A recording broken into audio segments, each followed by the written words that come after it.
Ok, donc bonjour à tous et bienvenue dans cette vidéo. Je suis Romain Simard, je suis votre coach et je suis coach pour aider les gens à oublier le pervers narcissique, tourner la page et enfin à récupérer la vie de leur rêve en fait. Tout simplement la vie sans le PN, sans avoir ces sensations de manque, de vide, sans avoir cette peur que le pervers narcissique revienne, sans avoir, qu'est-ce qu'il fait d'autre? C'est harcèlement du pervers narcissique, sans toute cette galère en fait. Parce que vivre avec un pervers narcissique, ou même avoir eu un pervers narcissique dans sa vie, ça laisse des traces à l'intérieur de nous. Et quand on s'en libère, c'est vraiment top. Ça fait vraiment du bien. Alors, je suis l'auteur de ce magnifique livre qui s'appelle Les 12 secrets du pervers narcissique. Alors, vous pouvez obtenir ce livre en cliquant sur le premier lien dans la description. Vous pouvez l'obtenir gratuitement. Bon, je ne suis pas Guillaume Musso, donc ce n'est pas l'aventure de votre vie, ce n'est pas l'aventure littéraire de votre vie, mais jetez-y quand même un petit coup d'œil parce que il est pas mal ce petit bouquin.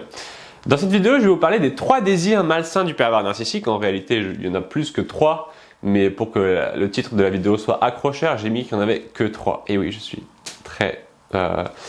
un petit menteur. Bref, on va tout de suite commencer par le premier désir malsain du pervers narcissique et il est le suivant. Le pervers narcissique pense que tout lui est dû. Il s'attend sans raison à bénéficier d'un traitement particulier, favorable et à ce que ses désirs soient automatiquement satisfaits. Alors, c'est très pratique de vivre dans la tête d'un pervers narcissique parce que on s'attend, comme nous dit cette première citation, à ce que tous nos désirs soient remplis. On pense que c'est normal que les autres nous donnent un traitement de faveur. Par exemple, je dis n'importe quoi, je me souviens avant de faire ces vidéos YouTube, avant d'être coach pour les gens qui sont victimes de pervers narcissiques, je travaillais dans un magasin. Et en fait, moi, j'adorais acheter et vendre. J'adorais faire de l'achat-revente de produits d'occasion. Donc, j'ai été travailler dans un magasin qui sont les magasins, peut-être que vous connaissez, Easy Cash, Happy Cash, Cash Converters, etc. Et donc, je me souviens, j'ai acheté des téléphones et il y avait des garanties sur ces téléphones. Et les garanties, elles étaient de 6 mois. Et donc, la plupart des gens comprenaient que si leur téléphone, ils avaient un problème au-delà des 6 mois, ce n'était pas pris en charge. Ils avaient compris la règle. Maintenant, il y a des gens qui sont narcissiques et pervers narcissiques qui pensent qu'ils ont des droits particuliers. C'est-à-dire, je me souviens de certaines personnes, je me souviens d'une dame en particulier qui était venue et elle avait acheté un téléphone pour son fils et elle vient me voir, je me souviens, parce qu'on avait la date d'achat sur le ticket de caisse, la dame vient me voir quelque chose comme un an et demi après et elle me dit voilà, le téléphone de mon fils ne marche plus, il faut me le rembourser, etc. Elle était très énervée. Et ce qui était rigolo, c'est que le téléphone de son fils, en fait, je me souviens, avec un de mes collègues, on avait démonté son téléphone et il était bourré de flotte. Il était trempé, en fait, son téléphone. Il était tombé dans l'eau, le téléphone de son fiston. Et donc, on explique à la dame que non, on peut pas rembourser son téléphone, déjà parce que la garantie est passée et qu'en plus, son téléphone, il l'avait maltraité, quoi. Et la dame commence à s'énerver, à nous dire qu'on est des voleurs, à nous dire qu'elle va nous faire une pub horrible, qu'elle va nous attaquer en justice, etc. Donc ça illustre très bien la première règle qui est le pervers narcissique pense que tout lui est dû, il s'attend sans raison à bénéficier d'un traitement particulièrement favorable et à ce que ses désirs soient automatiquement satisfaits. Alors, deuxième point. Le pervers narcissique, le deuxième désir malsain du pervers narcissique, c'est qu'il exploite l'autre dans des relations interpersonnelles.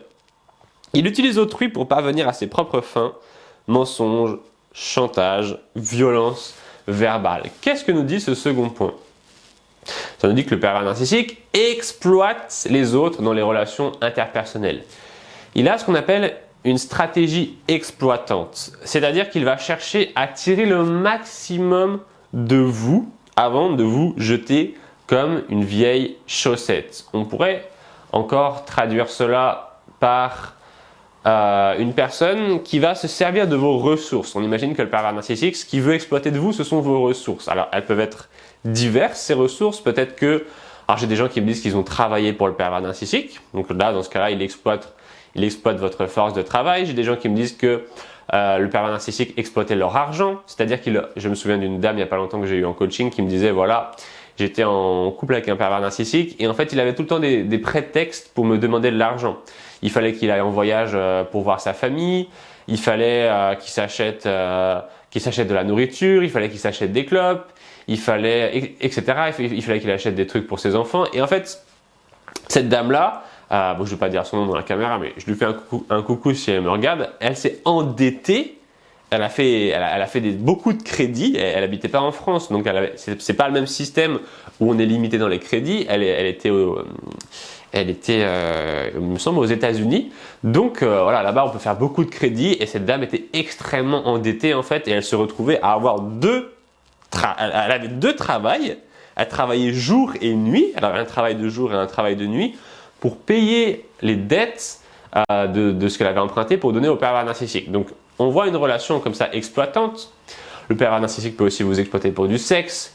Il peut aussi vous exploiter pour rester dans un logement avec vous, pour ne pas payer de loyer. Je crois que vous voyez un petit peu là où je veux en venir. En gros, le pervers narcissique, il va vous exploiter sur différents domaines de votre vie. Et ça va vous laisser cette sensation désagréable qu'on se sert de vous en fait. Et c'est pas drôle. Alors, dans toutes les relations que vous allez avoir, il va forcément y avoir cette espèce de rapport d'utilité, d'utilitarisme, que ce soit avec vos amis, avec vos collègues, avec votre entourage, etc. Les gens vous aiment parce qu'ils en tirent un bénéfice. Et c'est toujours le cas. C'est très souvent caché. Parfois c'est explicite, mais il y a souvent ce bénéfice caché. C'est-à-dire que les gens, ils vont par exemple être avec vous parce qu'ils aiment bien votre compagnie, vous leur faites passer un bon moment, vous leur faites oublier leurs problèmes. D'autres parce que vous allez les aider justement à résoudre des problèmes. Je ne sais pas, imaginez, vous avez un ami, voilà, c'est l'ami qui est fort en mécanique et comme par hasard, c'est tout le temps lui qui est en train de réparer les voitures des uns et des autres. Vous allez avoir, je ne sais pas, une personne qui a un grand réseau. Donc vous allez bien aimer cette personne parce qu'elle va toujours vous présenter à de nouveaux individus. Et il ne faut pas forcément voir ça d'un œil négatif parce que c'est comme ça qu'on est programmé. On est les êtres humains et même les êtres vivants programmés pour rechercher à nous associer avec d'autres organismes parce qu'on en tire un bénéfice. C'est pas mal en soi. C'est pas quelque chose de mal, mais c'est quelque chose qu'il faut avoir en tête si vous voulez pas être aveugle dans vos relations avec les autres. Alors, on a droit au troisième désir malsain du pervers narcissique. Le PN a le désir et même le fantasme d'être parfait. Donc, ce qui va comprendre différents points. Donc, le PN a le désir et le fantasme d'être parfait. C'est-à-dire qu'en face de vous, vous avez une personne qui se compare déjà énormément aux autres. C'est un point récurrent que vous allez voir au pervers narcissique. Il va se comparer beaucoup aux autres. Et d'ailleurs, j'ai oublié de vous dire, lui, il a le fantasme d'être parfait et il veut que vous soyez parfait ou parfaite aussi. Donc, il va beaucoup se comparer aux autres et il va beaucoup vous comparer aux autres. Il va vous demander comme ça, sans arrêt, d'être à la hauteur, d'en faire plus, d'être la meilleure, d'être la plus belle, la plus intelligente, etc. Il y a cette compétition que vous allez voir très souvent entre le pervers narcissique et le reste des autres êtres humains. Le fantasme d'être parfait aussi, il va se jouer dans le fait que cette personne est incapable de reconnaître quoi que ce soit qu'elle ait fait de mal. Étant donné qu'elle voudrait se considérer comme parfaite, elle ne va pas accepter qu'elle fait des erreurs. Elle ne va pas accepter de se remettre en question parce que si on se dit « mince, à un moment j'ai fait une erreur », ça veut dire qu'on n'est pas parfait. Donc cette réalité ne colle pas avec la réalité qu'il souhaite. Et donc il va y avoir sans arrêt ce déni de quoi que ce soit qui pourrait montrer qu'il n'est pas parfait. Ce qui est fatigant à la longue parce que vous allez voir le déni de cette personne. Vous allez voir que cette personne rejette la faute sur les autres, diminue l'importance des choses négatives qu'elle a faites, ou même qu'elle est carrément même de mauvaise foi et qu'elle va vous mentir en disant que ce n'est jamais arrivé. Et ça va fortement diminuer la confiance que vous pouvez avoir en cette personne parce que vous vous dites cette personne n'est pas fiable, elle n'est pas authentique, elle ne comprend pas elle ne veut pas voir ce qui se passe réellement. Donc ça veut dire que si un jour j'ai un différend avec elle, j'ai une dispute avec elle, cette personne ne va pas essayer de résoudre le problème et on va jamais s'entendre. Donc ça c'est le fantasme d'être parfait. Donc je vous avais dit qu'il y en avait 3 dans le titre de la vidéo, je vous ai aussi dit que je vous ai menti, je vous ai donc dit qu'il y en avait d'autres en plus. Il a le désir de tout contrôler et fait des crises quand les choses ne se passent pas comme il le souhaite. Le pervers narcissique a le désir de tout contrôler et fait des crises quand les choses ne se passent pas comme il le souhaite. Vivre avec une personne qui veut tout contrôler, c'est absolument horrible. Personnellement, j'ai grandi avec mon père qui est pervers narcissique, qui voulait tout contrôler. Il fallait absolument que je me souviens que tout soit parfait. Il fallait que j'ai les meilleures notes à l'école. Il fallait que je sois premier de la classe tout le temps, à toutes les matières, à tous les trimestres, etc. Il fallait absolument être le meilleur. Si j'allais à l'école et que je ramenais 18 sur 20, il me demandait, ok, quelles sont les personnes qui ont eu des meilleures notes que toi? Et en fait, au bout d'un moment, moi j'étais blasé puisque c'est impossible d'être premier tout le temps. C'est impossible d'être premier tout le temps partout puisque on a forcément des qualités et des défauts. On a forcément des forces et des faiblesses en fait. C'est-à-dire que moi je suis pas très fort en maths, je suis plus fort en français, en anglais. Je suis plus fort, enfin, pas forcément beaucoup de trucs où j'étais fort d'ailleurs. Donc, je me faisais tout le temps punir. J'étais puni la moitié de l'année. Je me souviens, dès que mon papa aimait pas mes notes, c'est-à-dire tout le temps, il prenait mes affaires, il prenait mes consoles de jeux, etc. Et il prenait un marteau et il les écrasait comme ça. Il cassait tout. Et il me dirait, bah voilà, maintenant tu vas travailler, tu vas avoir des bonnes notes. Et en fait, j'étais tellement puni tout le temps, c'est-à-dire que mon état de base était d'être puni. C'est-à-dire que quand j'avais droit à mes consoles de jeux, à mes jouets, etc., c'était rare. C'était même pas les moments, c'était même pas la base. C'est comme si je vous disais, par exemple, si vous êtes une personne qui travaille, qui a un emploi, bah vous comprenez bien que vos périodes de travail, elles sont la norme et vos périodes de vacances, elles sont exceptionnelles. Si vous êtes en France, vous avez droit à 5 semaines de vacances par an. Et bah, moi, c'était pareil, en fait. J'avais droit à 5 semaines de vacances par an, j'avais le droit de jouer à la console, etc. Et tout le reste du temps, j'étais puni, en fait. J'étais puni tout le temps. Et en fait, le besoin de contrôle, je pense que mon père l'avait parce que lui-même, il arrivait à obtenir des choses à travers le contrôle. C'est-à-dire que jusqu'à une certaine limite, il arrivait à contrôler les autres.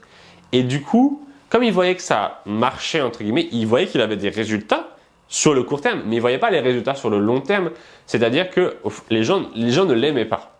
C'est-à-dire que quand vous essayez de contrôler les gens comme ça constamment, les gens ne vous aiment pas. C'est pas possible puisque vous leur demandez de faire des choses qu'ils n'ont pas envie de faire. Ok, par exemple, les meilleurs sportifs, ils ont des coachs et le coach les pousse énormément.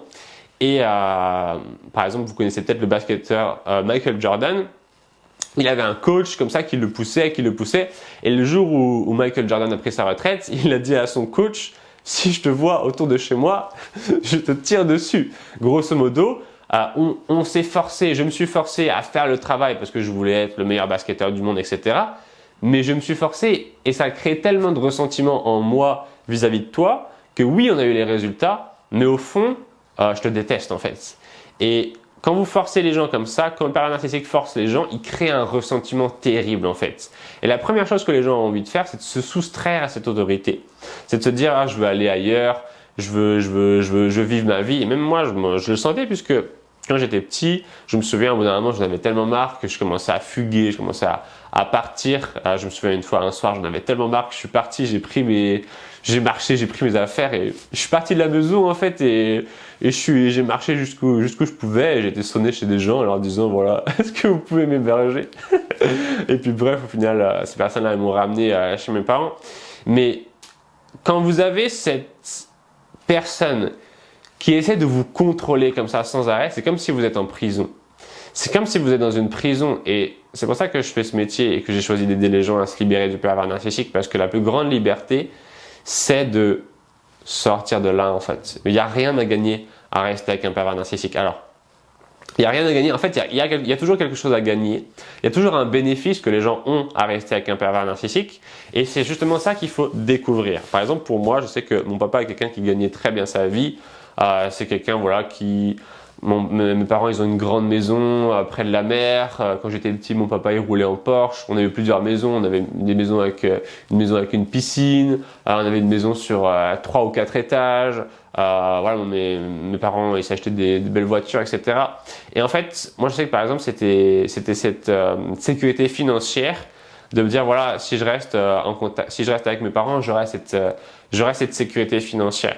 Et je sais que par exemple, moi, une grande façon que j'ai eu de me libérer comme ça de l'emprise de mon papa, ça a été de créer cette entreprise que vous êtes en train de regarder là maintenant tout de suite, de créer mon site romainsimard.com et de faire des coachings, de vendre des programmes et de vivre de cette activité. Ça a été quelque chose qui m'a vraiment libéré puisque j'ai appris à gagner ma vie par moi-même et donc à me passer à pouvoir me passer de mon père en fait. Donc il y a toujours un bénéfice caché qu'il faut essayer de découvrir et votre mission, ça va être ça, de vous regarder droit dans les yeux et de vous dire qu'est-ce que je gagne à rester avec cette personne. Est-ce que j'ai peur de la solitude? Est-ce que c'est une histoire d'argent? Est-ce que c'est parce que je veux pas culpabiliser par rapport à mes enfants si on divorce, etc., etc.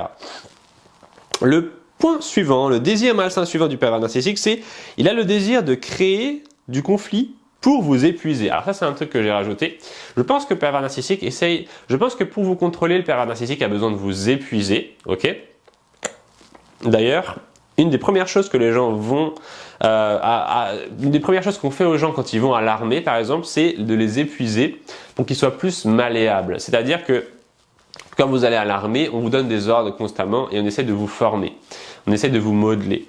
Et ce qu'ils font, c'est il faut faire des sorties aux militaires et ils leur disent, par exemple, ils les font faire des exercices pendant toute la nuit. Ensuite, ils leur disent c'est bon, vous pouvez dormir.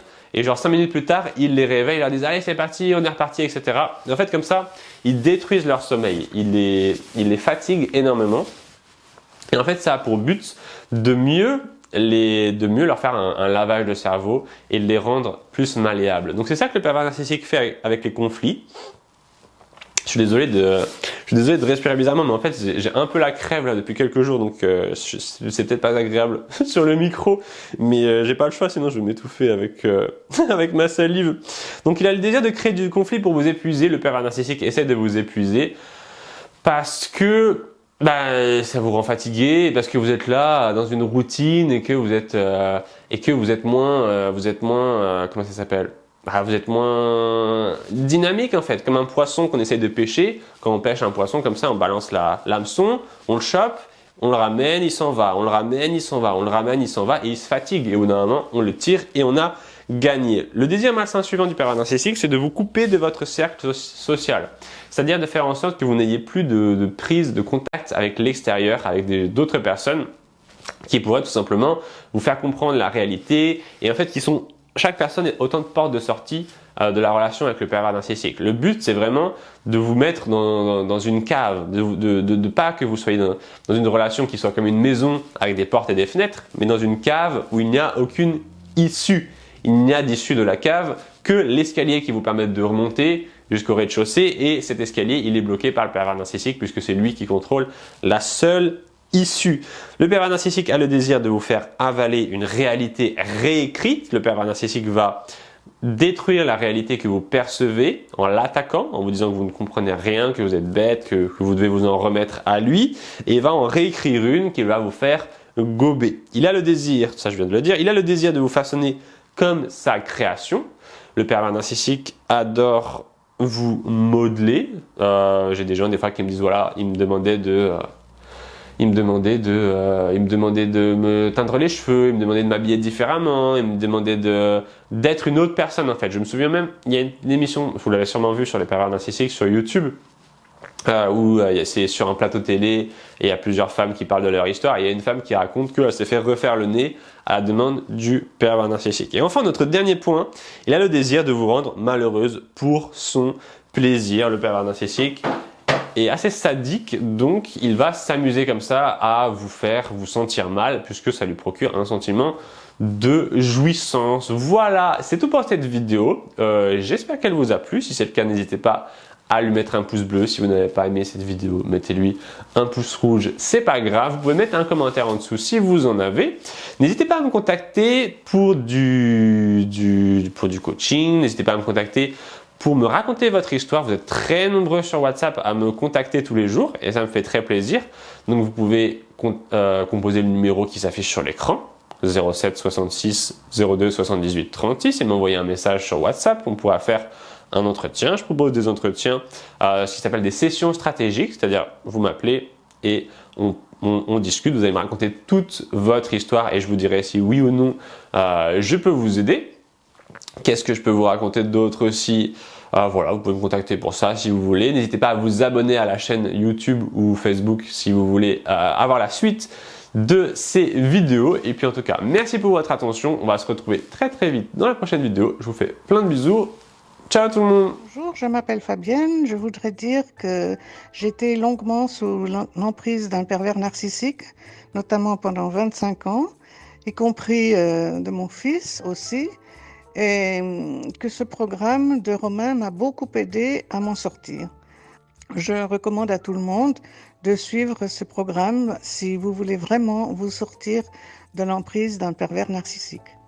Je fais une vidéo pour remercier Romain Simard, tout d'abord pour ces vidéos que je suis depuis à peu près 1 an. Ça m'a énormément aidé, ça a mis des points sur le i et ça m'a donné des conseils précieux. Ensuite, j'ai suivi un coaching avec lui d'à peu près 1 mois qui m'a aussi beaucoup aidé. Et puis voilà, c'est un gars super gentil, une bonne personne et un très bon coach que je conseille vivement. Non, franchement, j'aime beaucoup vos vidéos. Toute l'après-midi, j'ai écouté ça en fait. En fait, ça m'aide à me décrocher de lui parce que je suis vraiment sous son emprise. C'est grâce à toi, Romain. Je voulais te remercier d'ailleurs, Romain, pour tout ce que tu nous as apporté jusqu'à présent. À chaque fois qu'on voit tes vidéos, on est heureux, voilà, on est heureux d'entendre du nouveau sur le PN pour s'en libérer de plus en plus. Merci beaucoup Romain et continue, tu as la niaque, voilà. Moi, je mets des likes à chaque fois parce que je trouve que merci à vous de ce que vous faites parce que c'est vrai que c'est grâce à vous parce que pour vous dire merci pour tout ce que vous faites. En tout cas, je voulais vous remercier par rapport à vous nous apportez comme soutien, par rapport à vos vidéos. C'est vraiment, c'est impressionnant, c'est du bon travail et tout. Vous connaissez votre sujet et de nous ouvrir les yeux en fait. Je regarde beaucoup de vos vidéos et ça me fait vachement bien, ça fait vraiment du bien. Et je me reconnais quoi là-dedans, toutes les victimes et tout ça, je me reconnais. Hein. Ah, je les regarde toutes. Je les regarde toutes. Ah, ça me fait vraiment du bien. Parce que je me retrouve avec vos vidéos, ça me fait vachement bien.